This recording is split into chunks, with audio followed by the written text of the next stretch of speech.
Stojíme pri vašom produkte centrálnom vysávači. Skúste nám ho trošku bližšie popísať.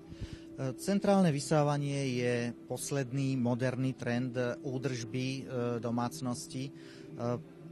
Vlastne centrálna jednotka, ktorá je umiestnená mimo obyvateľnej časti, zabezpečuje cez systém rozvodu potrubného, ktorý je inštalovaný počas stavby domu, vlastne zabezpečuje nahromadenie prachu, nečistoty v sebe, vlastne vo zbernej nádobe.